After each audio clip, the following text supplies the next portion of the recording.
Hello student, welcome to my channel target political science. Friends, आज की video में हम लोग उत्तर प्रदेश उच्चतर शिक्षा आयोग असिस्टेंट प्रोफेसर की परीक्षा जो कि निर्धारित है उसके लिए राजनीति विज्ञान का प्रैक्टिस सेट करेंगे और आप लोग इसे पूरा देखें। आप चाहे राजनीति विज्ञान से यूजीसी नेट की तैयारी कर रहे हैं या टीजीटी पीजीटी की या किसी भी स्टेट के सेट की या पीएचडी एंट्रेंस की, तो आप हमारे द्वारा कराए गए सभी प्रैक्टिस सेट को आप ज़रूर देखें और वीडियो पसंद आने पे आप इसे ज़रूर लाइक करें और चैनल को अगर आप लोगों ने अभी तक सब्सक्राइब न किया हो तो आप इसे सब्सक्राइब करें। चलिए स्टार्ट करते हैं अपनी क्लास को। तो जो पहला प्रश्न हमारा है कि प्लेटो के शिक्षा सिद्धांत के संबंध में निम्नलिखित में कौन सा विद्वान यह कहता है कि शिक्षा जो है वह मानसिक रोग की मानसिक दवा है। तो शिक्षा मानसिक रोग की मानसिक दवा है, यह बात कहते हैं बारकर। किस विषय में कहते हैं? तो प्लेटो के शिक्षा सिद्धांत के संबंध में कहते हैं कि शिक्षा जो है वह मानसिक रोग की मानसिक दवा है। अगला जो हमारा प्रश्न है, सूची 1 का हमें सूची 2 के साथ मिलान करना है। तो देखिए, सूची 1 में दिया गया है कि मैकियावली के अनुसार मानवीय स्वभाव कैसा है। मैकियावली के अनुसार मानवीय स्वभाव कैसा है यह पूछा गया, इसका मिलान करना है। तो जो मैकियावली के अनुसार जो मानवीय स्वभाव है वह है विकृत। विकृत होगा पहले नंबर पे। दूसरा है कि मैकियावली के अनुसार शासक उत्तम है। तो कौन सा शासक उत्तम है मैकियावली के अनुसार? तो इसमें भी हमारा देखिए दूसरा मिलान होगा कि अवसर प्राप्ति किसी तरह, यानी जो कि अवसर को प्राप्त करे चाहे वह किसी भी तरह से प्राप्त करे। मैकियावली के अनुसार शासक वही उत्तम होगा, वह चालाक भी हो और साहसी भी हो। तीसरी बात करते हैं मैकियावली की शासन व्यवस्था। तो जो मैकियावली है वह किस शासन व्यवस्था को उत्तम मानते हैं? तो वे राजतंत्र को। और उसके बाद देखिए चौथा है मैकियावली की राज्य की उत्पत्ति है आवश्यकता एवं बल परिणाम। मैकियावली कहते हैं कि जो राज्य की उत्पत्ति हुई है वह आवश्यकता और बल के परिणाम स्वरूप हुई है। तो हमारा जो मिलान होगा इसमें देखिए 1 2 3 4 हो जाएगा। ऑप्शन ए हमारा सही होगा, 1 2 3 4। चलिए अगला प्रश्न है, अंग्रेज और जर्मन आदर्शवादियों में क्या अंतर है? अंग्रेज और जर्मन आदर्शवादियों में क्या अंतर है? ऑप्शन फर्स्ट है, अंग्रेज आदर्शवाद है वह ग्रीन का उदार और जर्मन जो आदर्शवाद है वह हीगल का उग्र है। अंग्रेज आदर्शवाद क्या है? तो जो ग्रीन है उसका उदार है और जो जर्मन आदर्शवाद है वह हीगल का उग्र है। ऑप्शन बी कहता है कि ग्रीन कुछ शर्तों के साथ राज्य की अवज्ञा का अधिकार देता है परंतु हीगल किसी भी परिस्थिति में नहीं देता है। ऑप्शन सी कहता है कि अंग्रेज आदर्शवाद जो है वह राज्य को नैतिक इच्छा पर आधारित मानता है और जो जर्मन आदर्शवाद है वह राज्य का आधार भौतिक बल मानता है। ऑप्शन डी कहता है कि उपयुक्त सभी सही हैं। तो देखिए इसमें जो तीनों कथन दिए गए हैं सभी सही हैं। जो देखिए अंग्रेज आदर्शवाद है, अंग्रेज आदर्शवाद क्या है? तो जो अंग्रेज आदर्शवाद है वह ग्रीन का उदार को अपनाता है और जो जर्मन आदर्शवादी हैं वह हीगल की उग्र स्वभाव को अपनाता है। ग्रीन कुछ शर्तों के साथ राज्य की अवज्ञा का अधिकार देते हैं। ग्रीन जो है वह कुछ शर्तों के साथ राज्य की अवज्ञा करने का अधिकार देते हैं परंतु जो हीगल है वह किसी भी परिस्थिति में राज्य की अवज्ञा का अधिकार वह नहीं देता है। हीगल जो है वह राज्य की अवज्ञा का अधिकार नहीं देता है और अंग्रेज आदर्शवाद राज्य को नैतिक इच्छा पर आधारित मानते हैं और जो जर्मन आदर्शवादी हैं वे राज्य को क्या मानते हैं? तो भौतिक बल मानते हैं। अर्थात हमारा जो आंसर सही होगा ऑप्शन डी, उपयुक्त सभी। अगला हमारा प्रश्न है, तुलनात्मक राजनीति संस्थाओं एवं सरकारों के विभिन्न प्रकारों का एक तुलनात्मक विवेचन है, यह किसका कथन है? तुलनात्मक राजनीतिक संस्थाओं एवं सरकारों के विभिन्न प्रकारों का एक तुलनात्मक विवेचन है, ये किसका कथन है? आप प्रश्न समझ पा रहे हैं? देखिए कह रहा है ये जो तुलनात्मक राजनीति जो है वह संस्थाओं एवं सरकारों के विभिन्न प्रकारों का एक तुलनात्मक विवेचन है। तो यह कथन किसके द्वारा कहा गया है? तो जो हमारा ऑप्शन सी होगा इसमें फ्रीमैन द्वारा, यह कथन है फ्रीमैन का। जो फ्रीमैन है ये कहते हैं कि जो तुलनात्मक राजनीति है वह संस्थाओं एवं सरकारों के विविध प्रकारों का एक तुलनात्मक विवेचन है। तो फ्रीमैन का यह कथन है। अगला हमारा प्रश्न है, नेपोलियन का यह कथन कि 2 अच्छे जनरलों की अपेक्षा एक बुरा जनरल अच्छा होता है, यह किस प्रकार की कार्यपालिका का उदाहरण है? जो नेपोलियन है उनका यह कथन है कि 2 अच्छे जनरल हो उसकी अपेक्षा एक बुरा जनरल ही अच्छा होता है। तो यह किस प्रकार की कार्यपालिका का उदाहरण है? तो जो हमारा आंसर होगा ऑप्शन सी, बहुल कार्यपालिका का। यह बहुल कार्यपालिका का उदाहरण है। ऑप्शन हमारा सही होता है ऑप्शन सी। अगला प्रश्न है, नामांकित कार्यपालिका का उदाहरण है। जो नामांकित कार्यपालिका है उसका उदाहरण है। तो नामांकित कार्यपालिका का उदाहरण कौन सा है, कौन सा देश है? तो कनाडा। जो कनाडा है वह नामांकित कार्यपालिका का उदाहरण है। अगला हमारा प्रश्न है, किसका कथन है कि कार्यकारिणी सरकार का वह अंग है जो कानून के रूप में अव्यक्त जनता की इच्छा को कार्य रूप में परिणित करती है? यह किसका कथन है कि जो कार्यकारिणी है वह सरकार का वह अंग है जो कानून के रूप में अभिव्यक्त जनता की इच्छा को कार्य रूप में परिणित करती है? तो यह कथन है गिलक्राइस्ट का। गिलक्राइस्ट का यह कथन है कि जो कार्यकारिणी है वह सरकार का वह अंग है जो कानून के रूप में अभिव्यक्त जनता की इच्छा को कार्य रूप में परिणित करती है। यह कथन किसका है? तो यह कथन है गिलक्राइस्ट का। ऑप्शन फर्स्ट हमारा सही होता है। अगला प्रश्न है, सम्राट कोई गलती नहीं करता। सम्राट कोई गलती नहीं करता। ब्रिटेन सम्राट के संबंध में यह कथन किसने कहा कि सम्राट से कोई गलती नहीं होती या सम्राट कोई गलती नहीं करता? यह ब्रिटेन के सम्राट के संबंध में कहा गया है। तो यह किसने कहा है? तो यह कहा है ग्लैडस्टोन ने। ग्लैडस्टोन ने कहा है कि सरकार कोई गलती नहीं करता। अगला प्रश्न हमारा है, देखिए सरकार नहीं था, सम्राट कोई गलती नहीं करता, ग्लैडस्टोन का कथन है। अगला प्रश्न है, निम्नलिखित में से किस देश में राजनीतिक और सामाजिक जीवन में दबाव समूह अधिक सक्रिय है? निम्नलिखित में से किस देश में राजनीतिक और सामाजिक जीवन में दबाव समूह अधिक सक्रिय है? तो यह अमेरिका में जो दबाव समूह है वह अधिक सक्रिय है, चाहे वह राजनीतिक हो या सामाजिक जीवन हो। अगला प्रश्न है, निम्नलिखित में किसे अज्ञात साम्राज्य कहा गया है? तो अज्ञात साम्राज्य कहा गया है दबाव समूह को। फाइनर के द्वारा यह कहा गया है अज्ञात साम्राज्य दबाव समूह को। नेक्स्ट हमारा जो प्रश्न है कि लॉबी का शाब्दिक अर्थ है। जो लॉबी है उसका शाब्दिक अर्थ क्या है? तो देखिए, जो लॉबी है उसका शाब्दिक अर्थ है संसद भवन में लगा हुआ एक बरामदा। ऑप्शन सी हमारा सही होगा, संसद भवन में लगा हुआ एक बरामदा। ये जो लॉबी शब्द है इसका शाब्दिक अर्थ है। अगला जो हमारा प्रश्न है, प्रोफेसर विच ने सत्ता के प्रकृति के संबंध में मुख्यतः कितने सिद्धांतों का प्रतिपादन किया है?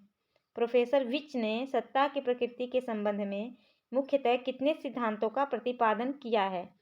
तो ये दो प्रकार के सिद्धांतों का प्रतिपादन करते हैं प्रोफेसर विच प्रकृति के संबंध में, 2 तरह के।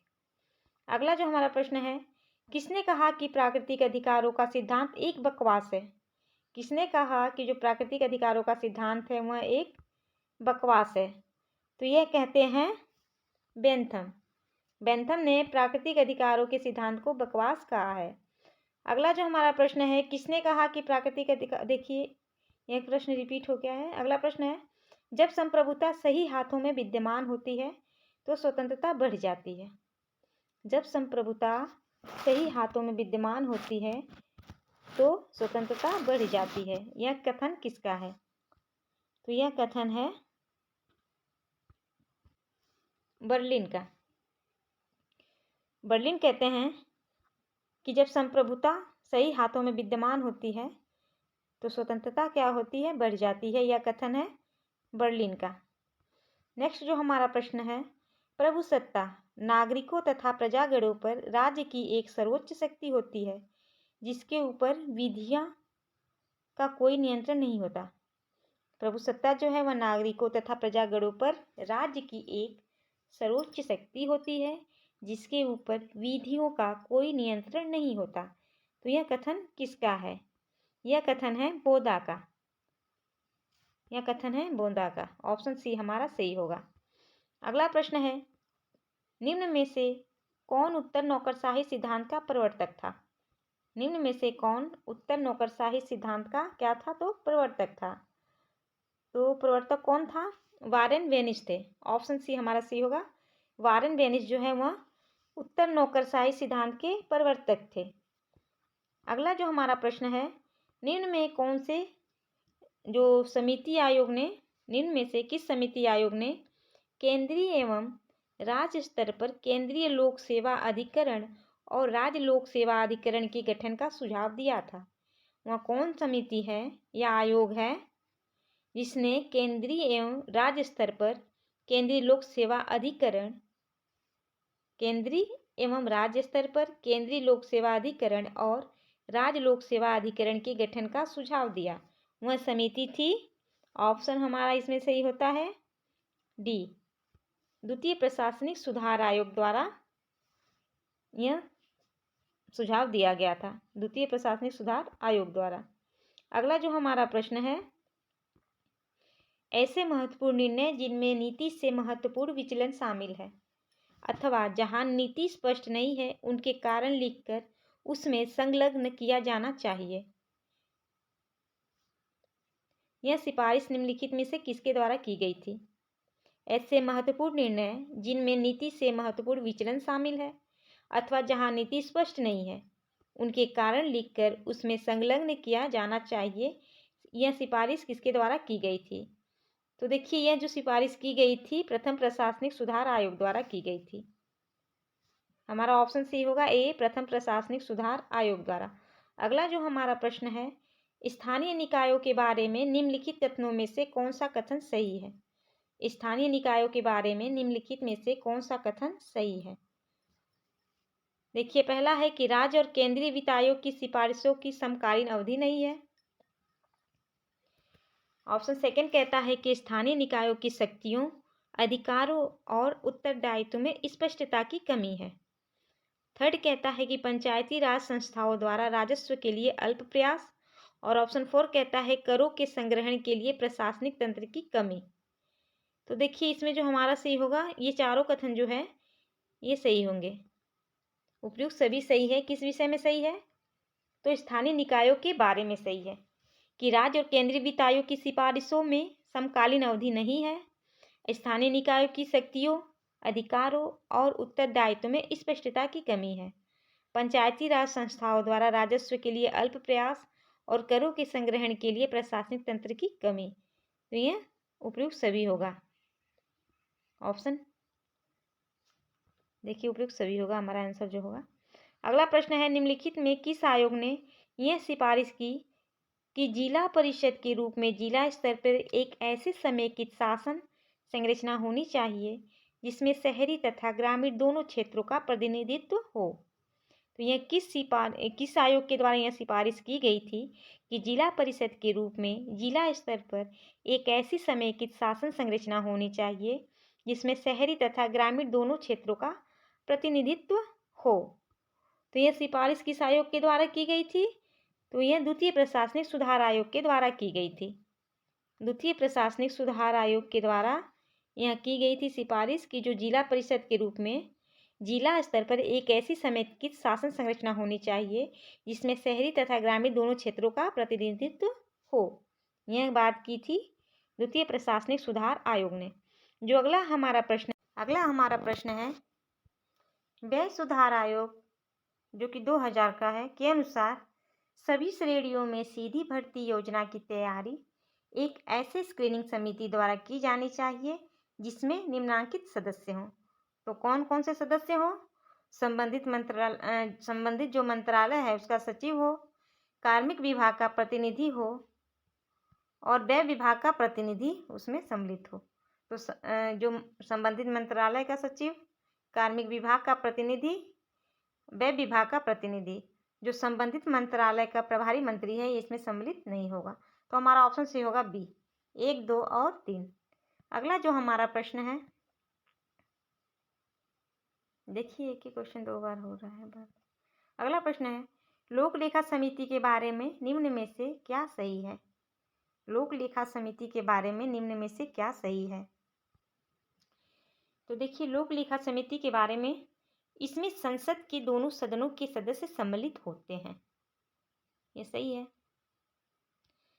सेकेंड है कि इसके सदस्यों का निर्वाचन जो होता है वह एकल संक्रमणीय मत प्रणाली के आधार पर होता है, तो ये भी कथन सही है। इसके सदस्यों का कार्यकाल 1 वर्ष का होता है, ये भी सही है। एक मंत्री इस समिति का सदस्य हो सकता है, नहीं, मंत्री इस समिति का सदस्य नहीं हो सकता। ऑप्शन 5 है कि समिति का अध्यक्ष इसके सदस्यों में से ही चुना जाता है, में से स्पीकर के द्वारा चुना जाता है या नियुक्त किया जाता है, तो 5 भी हमारा सही है। तो हमारा सही होगा 1, 2, 3 और 5, 4 नहीं होगा। देखिए आंसर हमारा 1, 2, 3 और 5 होगा। अगला जो हमारा प्रश्न है, निम्नलिखित में कौन सा कथन वुड्रो विल्सन के विषय में सही नहीं है? निम्नलिखित में से कौन सा कथन है जो वुड्रो विल्सन के विषय में सही नहीं है? तो देखिए वुड्रो विल्सन जो थे वे राजनीति विज्ञान के प्रोफेसर थे।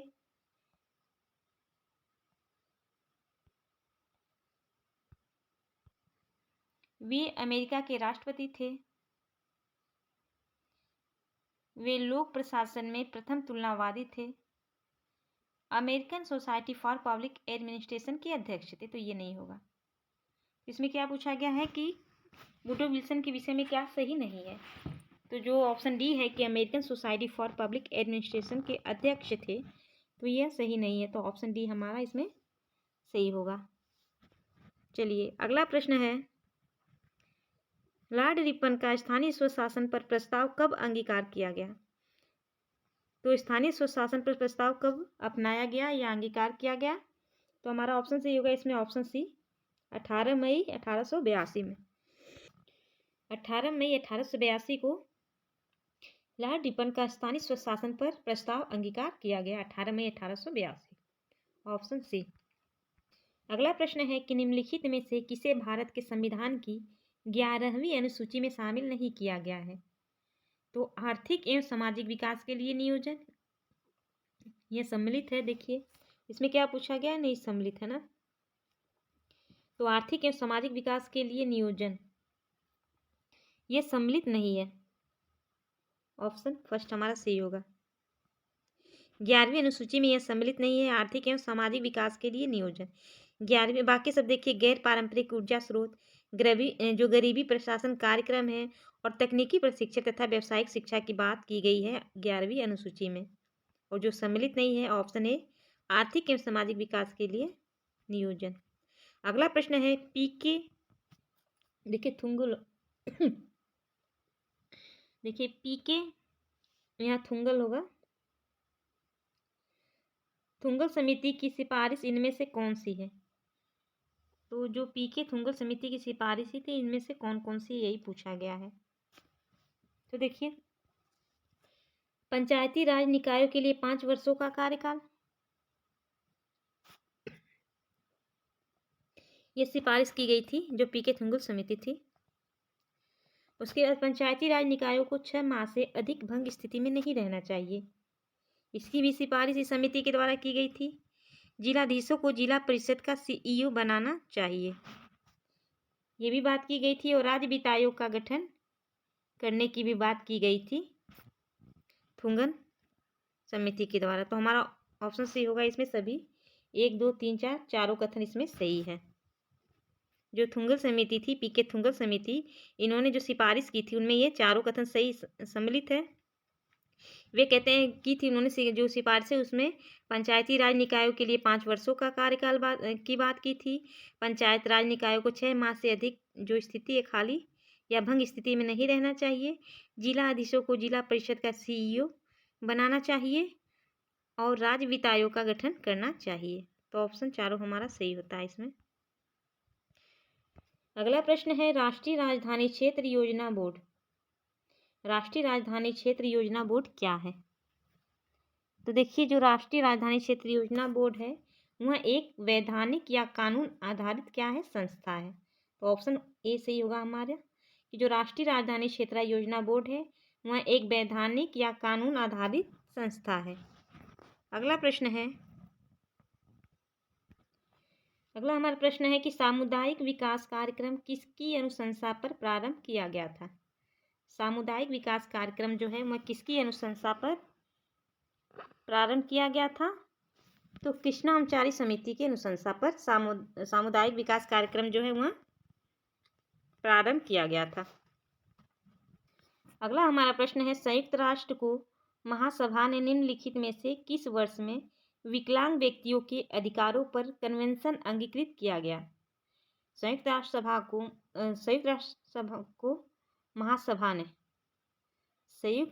को महासभा ने निम्नलिखित में से किस वर्ष में विकलांग व्यक्तियों के अधिकारों पर कन्वेंशन अंगीकृत करने के लिए कहा गया था या किया गया था? तो जो हमारा इसमें ऑप्शन सी होगा, ऑप्शन सी 2008 में। 2008 में विकलांग व्यक्तियों के अधिकारों पर कन्वेंशन अंगीकृत किया गया था संयुक्त राष्ट्र के महासभा द्वारा। ऑप्शन सी हमारा सी होगा 2008। अगला देखिए कथन और कारण का है, तो देख लेते हैं क्वेश्चन। कथन कहता है कि शीत युद्ध की समाप्ति अंतर्राष्ट्रीय संबंधों में वैचारिक राजनीति में परिवर्तन का सूचक था। शीत जो युद्ध है उसकी समाप्ति जो थी वह अंतर्राष्ट्रीय संबंधों में वैचारिक राजनीति में परिवर्तन का सूचक था। और वही कारण कहता है कि धार्मिक कट्टरतावाद सुरक्षा के प्रति एक खतरा पैदा कर रहा था। तो देखिए इसमें जो हमारा सही होगा ऑप्शन, देखिए पहला गलत है। इसमें जो शीत युद्ध की समाप्ति अंतर्राष्ट्रीय संबंधों में वैचारिक राजनीति में परिवर्तन का सूचक था, तो यह गलत है। यह तनाव में शिथिलता था जो शीत युद्ध था। और जो कारण आर कहता है कि धार्मिक कट्टरतावाद सुरक्षा के प्रति एक खतरा पैदा कर रहा है, तो यह सही है।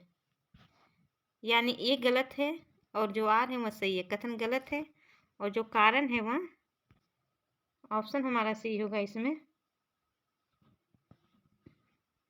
देखिए ऑप्शन इसमें कट गया, ऑप्शन डी होगा। इसमें ये कथन जो है यह गलत है और जो कारण है वह सही है, तो इसमें ऑप्शन डी हमारा सही होगा। अगर आप लोग को क्लास पसंद आई हो तो आप लोग इसे ज़रूर लाइक करें और चैनल को सब्सक्राइब करें अगर अभी तक आप लोगों ने सब्सक्राइब न किया है, और ज़्यादा से ज़्यादा शेयर करें। मिलते हैं नेक्स्ट वीडियो में। धन्यवाद।